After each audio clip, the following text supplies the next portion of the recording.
This is robot 79, and then 80 will follow. In fact, this page will have about 6 or 7 of them by the time I'm done, though not all of them will fit into this session, unfortunately. Much of my sketching as of late has been the conclusion of this series, these 100 robots that I've been working on since probably January. Originally, the idea was to do one a day until I had 100 of them done. And obviously, life happens and that became difficult. But I've continued to stick with this series. And fortunately, when times are difficult or I can only squeeze in a couple minutes of drawing a day, it's nice to have a single thing to come back to. And these robots have been that for me. But I want to focus our time specifically on what I'm doing right now at the beginning of this session. I just laid down the sketching lines for this guy. Now, it probably doesn't make the video quite as entertaining. You know, it would be far more impressive if I were to just start with this brush pen and get everything down in the first go. Or maybe if I decided to be deceptive, I could actually just turn up the brightness on my camera or in editing and make it so you can't see any of my sketching lines. Totally doable, very easy to do, by the way. That's not the point. I think it's important for us to understand that sketching is just fine, that laying down your lines beneath whatever you put on top is totally fine. If you are making a painting, you don't have to start with every single brushstroke being perfect and being exactly what you want it to be. It's fine to water down your paint a little bit and sketch things out. If you're working on watercolor, you can just use a pencil and do this.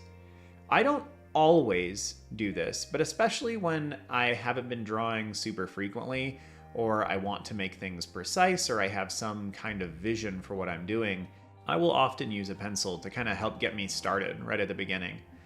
There's no shame in that. Does it make the drawing process a little bit less flashy? Well, maybe. But who really cares unless you're filming it like I am right now? And if you are filming it, then you probably still shouldn't care, because it's far more about the process and about the end product and the harmony between those two. Not the journey only, not the destination only. But sketching is fine. It's actually probably more productive than just trying to execute something first the right time. And if you work digitally, this is perhaps all the more true. I know that with Control Z, with undo, things are a little bit different when it comes to sketching digitally, but I still will generally take a lighter color or a color that's got a lot of opacity to it and start just sketching out, crafting whatever it is that needs to be there in the background. And then usually I'll work over it. And I do the same thing when I paint too. There's often more interesting things that occur because you let something exist beneath that. In fact, in one of these robots that I worked on a couple weeks back, a dragon, I started with a yellow brush pen behind everything. And it wasn't my intent, but my daughter insisted that that's what I do. And I think it actually made the final product come out far more interestingly. Not only because there were little bits of yellow shining through, but mostly because my freedom with that light brush pen allowed me to think up and conjure different things than I would have otherwise. You see, each different medium that you use when you draw, when you paint, does different things to the final product. It's part of the reason why people can get so fascinated with all the brushes that you have access to in any digital medium, because they really change what you're doing. I'm a big fan of blocky brushes, either cubes or even just really elongated rectangles, but that mirrors the kind of brushes that I like to use in real life. I use a lot of wedge and square brushes. I like the textures that I get from them. I like the feel that I get from them. So every time I try to move into digital, I always try to get brushes like that, brushes that will mirror what I do in traditional art. Let's come back to this little robot though, because I've been rambling about some other things, and I think sometimes it's beneficial to just talk about what's happening. For this particular session, I sat down and I figured I'm going to go back to kind of what the beginning of this series was, where I started it. And that was a single page. I think I did 9 or 10 little robots. And I'm excited because I'm coming up on the end of this series, and it's going to be fun to go back through and look at all of them, but it's also going to be fun to have the video that goes over all of them, where I can talk about the series and what it achieved and what it didn't achieve. And I definitely am going to put a video together about why you should start a series. And obviously, I'll expand a lot more about that in that specific video. But my current rambles for it are kind of along the lines of just it gives you something to work on. I talked before about why having specific direction, your North Star, a project that you're working on, a dream, all of those things give you something to do when you sit down and you're ready to work on your artwork and you don't know what to do. And this is a thing that seems to happen to all of us, or many of us, quite frequently. So I think that's the first thing, right? Is that a series helps you focus. But also, it takes away some of the thought. Like when you sit down to work on something, you don't need to think very long. You're just, oh, I'm going to pick it up and do what I was doing, last time. But it was fun to sit down and start plunking away at some of these. I did 7 on this page, I think, like I mentioned before, and they look so much better than the ones at the beginning of the series. Partially because at the beginning of the series, I wasn't 100% sure what I was going to do, how I was going to approach it. I think I did some of them in just a black ballpoint pen. And then after maybe a dozen of them, I moved on to my microns. And after probably 40 or 50 of them, I kind of solidified the style. I started using different kinds of eyes, trying to show emotion, not being so rigorous with how I was putting things together. But my focus on perspective has gotten so much better. And the character of these has improved dramatically as well. So it's really, really cool to look back and go like, oh my goodness, like this has been a little project that I've worked on over the course of 5 or 6 months, and look how much better each thing is. So after I finish them all, I'm not 100% sure where I'm going to go next. I might continue making robots, but I have a feeling that I'll probably jump into something else. Like maybe my next series will be 100 swords, or it'll be 100 little characters, or 100 creatures, or 100 dragons. I don't know what it'll be. The robots, the fortunate part about the robots is that so many of them can be done so quickly. A lot of these drawings I can do in 15 to 30 minutes, although some of them do end up taking several hours, but most of them don't take a ton of time. So again, if I hit a day where I can't get in more than 20 minutes of drawing time, which happens sometimes. Life is dense. There's a lot going on, especially if you have kids or you're in school or you live with your parents or your family still and you don't have much control over your time or, all of the family engagements that come up. So some days I can only get in 15, 20, 30 minutes of drawing time, and sometimes it's right before bed. So sometimes I can only whip out a single tiny little robot. Other days I can focus on more. And I think, again, that's why it's so nice and beneficial to have this weird little set of robots that I've been working on. So I hope you'll join me for the video that actually goes through all of them. I think I'll probably do it as like mostly a talking head video, where then I'll be able to display all of the robots themselves and talk about them. I'll probably do a couple versions of it because I'll probably want to do one where I go kind of in depth, and I'll probably want to do another where it's pretty quick, where if you just want to watch the evolution of all of them over the course of like 3 or 4 minutes, you can do that. So if you have any suggestions for that, I'd love to hear about it in the comments below.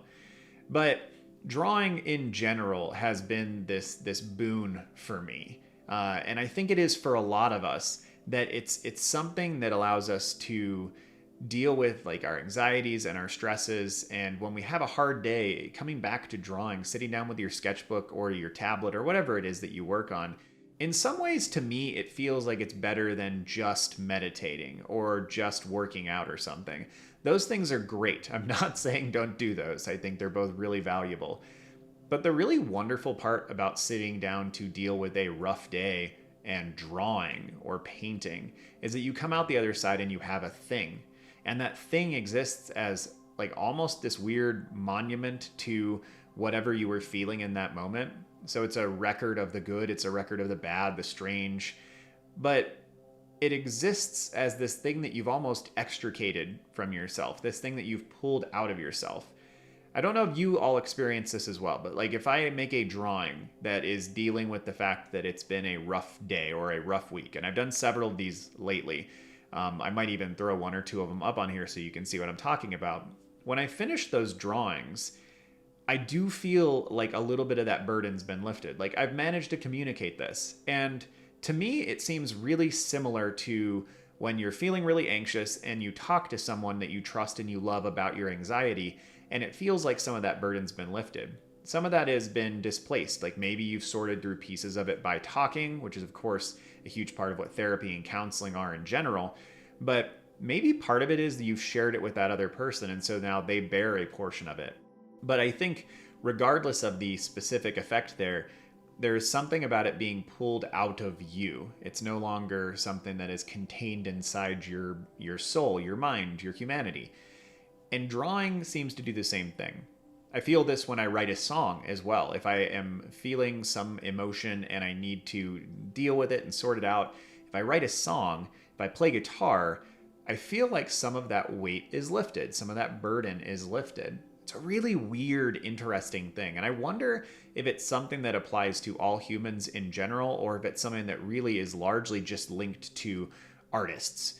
I mean, I know it can't be like a perfect dichotomy, right? But it seems to me that creative people seem to have this in spades, whereas I don't know what to call the other ones, the normals, the non-creatives. I don't know a way to refer to the non-creative folk, but it seems like it's an integral part of us and how we function, and not necessarily the rest of humanity. And I don't usually have to do much of this. Usually I'm not a very emotional person. I'm able to sort through things fairly logically. But there's been a lot of stuff lately. There's been a lot of things in the world. There's been a lot of things in my personal life. We're all fine and good. But there's been some health stuff coming up, and it's put me in a position where I, being a person who's not highly emotional, has had more emotions than normal to deal with. And so it's almost been this thing where they've had to come out in my artwork. And it's fascinating. And fortunately, I'm in a good enough spot in my life. I have a safe, pretty much everything. And so I have the ability to just sit there and kind of contemplate this. And I'm really curious to hear if this is stuff that you all run into as well. Does your art, your music, your writing, does it help you kind of metabolize and deal with the bad things, the hard things, the difficult things? And then, as this is just occurring to me right now, like, do we do this with the good stuff too? Like, I guess we do. Like, we write songs about the good things in life. We write stories about things that we enjoyed, things that we miss. Tolkien writes lots of pieces of the Lord of the Rings, especially the Shire, to be a place that he would want to live. So that seems to happen there. Yeah, do we make artwork to like memorialize the good things? I think we do. I think we make artwork that is based on the things that inspire us, which those inspirations have to be the good things. So yeah, I'm like unpacking this as I'm recording, which is always really intriguing, and hopefully you don't mind the rambles too much. So anyway, this is a lot of different things, and I would be very grateful to hear from you here. But also, we have a Discord community associated with the channel, and if you would like to join that, where we have these kinds of rambles and discussions, but then also you have the ability to look at other people's artwork, to get feedback and critique on your own if that's what you're looking for. It's a wonderful thing. So if you're looking for those kind of discussions, if this kind of ramble is a benefit to you, a thing that you would like to engage in more of a real time, I would encourage you to check out the Discord. Well, as always, thank you for your time. I appreciate you listening to my rambles. I hope that they're a benefit to you, and I love hearing from you in the comments or on our Discord server. Thank you to patrons Who, What, Where, When, and Pale Spider for your continued support. I appreciate it so much. And if you would like to support me here at the channel, like to get access to the ideas, the scripts, the outlines for podcasts and sketchbook sessions before they go live, have the ability to vote on things, see some updates, what's happening in the rest of my life, and get access to other nice goodies, you can check that link out below. Well, have a good one, y'all. See you soon.